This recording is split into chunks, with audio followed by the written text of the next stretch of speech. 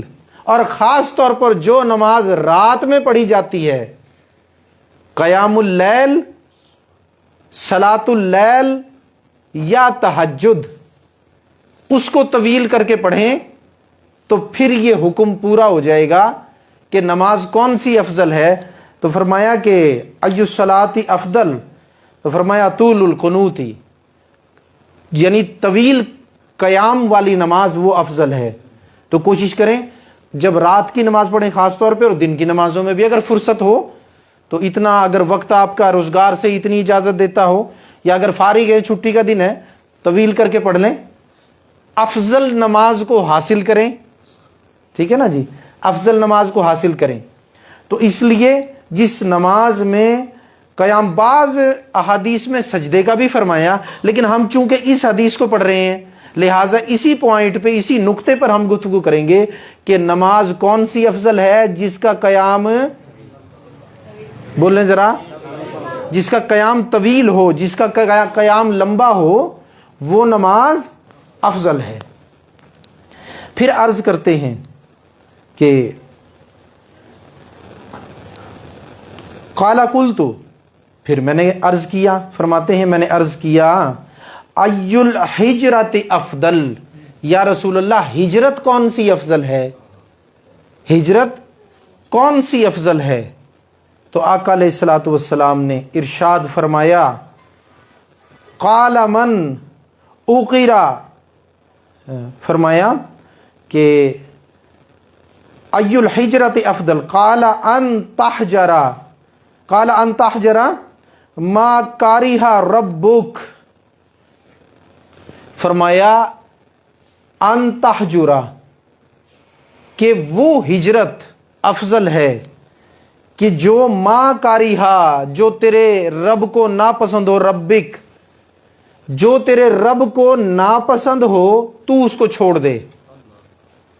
اب آپ کے ذہن میں یہ سوال پیدا ہو سکتا ہے کہ ہجرت تو وہ ہوتی ہے جو کہیں اللہ و رسول کے نام پر اپنا علاقہ گھر بار چھوڑ کر انسان چلا جاتا ہے، جیسے بہترین مثال میرے آقا علیہ الصلوۃ والسلام کی بہترین ہستی کی ہے، ہجرت جو سرکار نے فرمائی. لیکن یہاں پہ اس ہجرت کا نہیں فرمایا، وہ ہجرت ہے ایک علاقے سے دوسرے علاقے کی، اسلام کے لیے، دین کے لیے، اللہ و رسول کے لیے. لیکن یہاں پر آقا علیہ الصلوۃ والسلام نے جو ہجرت فرمائی، یہ ہجرت اس جگہوں سے ہے، جیسے سمجھ لیں کہ گناہ ہے نا، گناہ وہ بھی ایک ایریا ہے، اس کی بھی کچھ سرحدیں ہیں، جو نیکیاں ہیں اس کی بھی کچھ سرحدیں ہیں. یعنی آپ تصور کر لیں کہ جو گناہ ہیں وہ سب گناہ ایک ایسا ایریا ہے جو ممنوع علاقہ ہیں، جو ممنوع علاقہ ہیں. اور جب انسان گناہ کرتا ہے تو وہ اس علاقے میں کھڑا ہوتا ہے جو اللہ و رسول کی طرف سے ممنوع ایریا ہے، ممنوع علاقہ ہے. بات آپ سمجھے؟ اور جو اس کی سرحد تھی، جہاں اللہ کی حدیں تھی، اس سے گزر کر ہے وہ ایریا. جب اللہ کی سرحد ہے تو گناہوں کا ایریا بھی تو ہے نا. جو اللہ کی حدیں ہیں، جو اللہ نے حدیں بیان کی ہیں، ان حدوں کے باہر جو ہے وہ ایریا ہے، وہ علاقہ ہے جو گناہوں کا ہے. تو سمجھ لیں جب آپ گناہ چھوڑ جاتے ہیں، اللہ کی حد کے اندر واپس آ جاتے ہیں، تو اب آپ کی ہجرت مکمل ہو گئی. بات سمجھ میں آ گئی؟ اب آپ کی ہجرت مکمل ہو گئی، برائی سے اچھائی کی جانب، حدود اللہ کی پامالی سے حدود اللہ کو قائم کرنے کی جانب. وہ سرحد جو اللہ نے بنائی ہے، اس سرحد کو کراس کر گئے تھے، واپس اپنے وطن میں آگے، جو اصل مسلمان کا وطن ہے، جو اصل مسلمان کا وطن ہے. اللہ اکبر. ہم سایہ جبریل امی، بندہ خاکی ہے اس کا نشے من، نہ بخارا نہ بدخشان، ہر لحظہ ہے مومن کی نئی شان نئی یان. تو یہ بخارا اور بدخشاں کی سرحد نہیں، یہ سرحد اللہ کی نافرمانی والی سرحد تھی. اللہ کی حدوں کو کراس کر کے نافرمانی کے علاقے میں چلا گیا تھا، واپس ہجرت کی اپنے علاقے میں آ گیا جہاں سے گیا تھا. تو اب یہ ہجرت وہ ہے کہ فرمایا ان تہجرا ما کرہ ربک، افضل ہجرت یہ ہے کہ جو تیرے رب کو ناپسند ہو، یعنی وہ گناہوں کا ایریا تو اس کو چھوڑ دے. اب یہ افضل ہجرت ہے.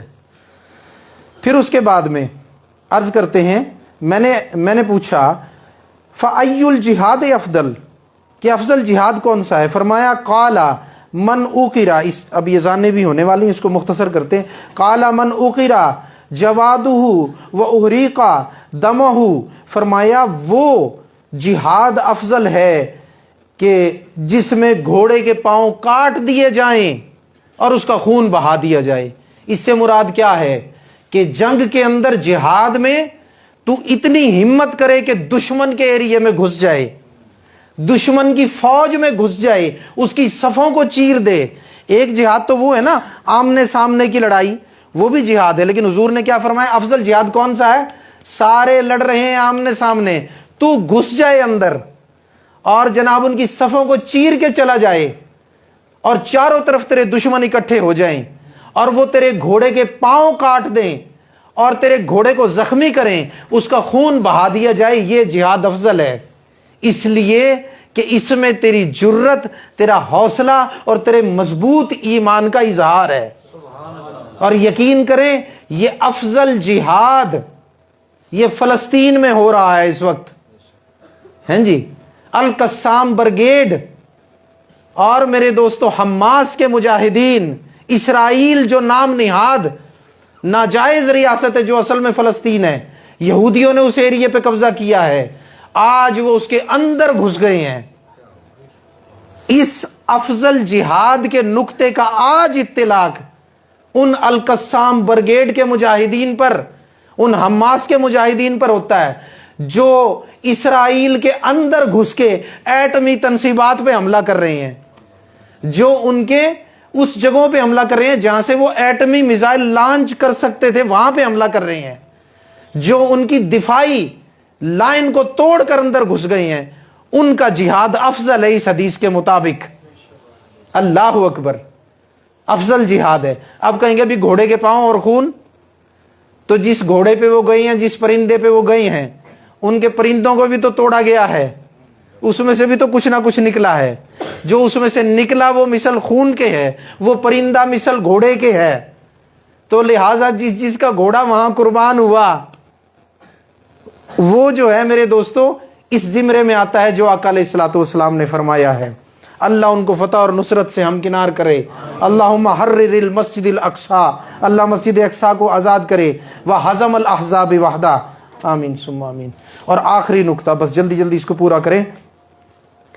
قال قلت ای الساعۃ افضل، میں نے عرض کیا یا رسول اللہ گھڑی کون سی افضل ہے، وقت کون سا بہتر ہے. اب یہ یاد رکھنا، یہاں پہ وہ عبادت کا وقت پوچھ رہے ہیں کون سی افضل ہے.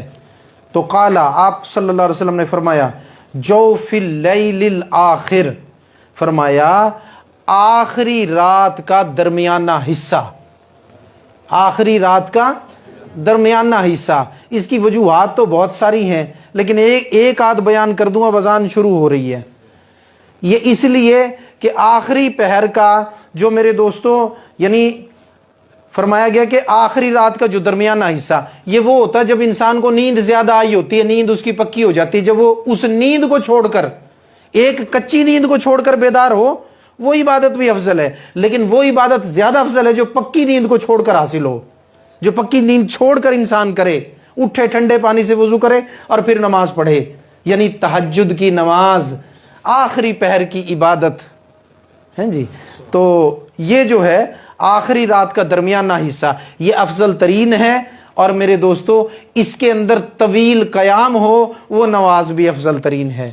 تو اللہ تبارک و تعالیٰ سے دعا ہے کہ جو آج ہم نے اس جامع حدیث کو مختصر کر کے پڑھا، اللہ تبارک و تعالیٰ اس کے فیض و برکات اور اس کے علم کے خزانے ہم سب کو عطا فرمائے. جو کچھ میں سمجھا سکا ہوں وہ تو آپ تک پہنچ گیا. جو میں آپ کو نہ سمجھا سکا ہوں یا آپ کے سمجھ میں نہ آیا ہو تو اللہ اپنی قدرت اور اپنی مہربانی سے وہ علم آپ کے قلب میں ڈال دے، اور اللہ تبارک و تعالی ہمیشہ احادیث اور قرآن پر عمل کرنے کی توفیق عطا فرمائے۔ اللہ فلسطین کے مجاہدین کو فتح اور نصرت اور وہاں کے شہداء کے درجات کی بلندی، اور اللہ مسلمانوں کی حفاظت فرمائے۔ وما علینا الا البلاغ المبین۔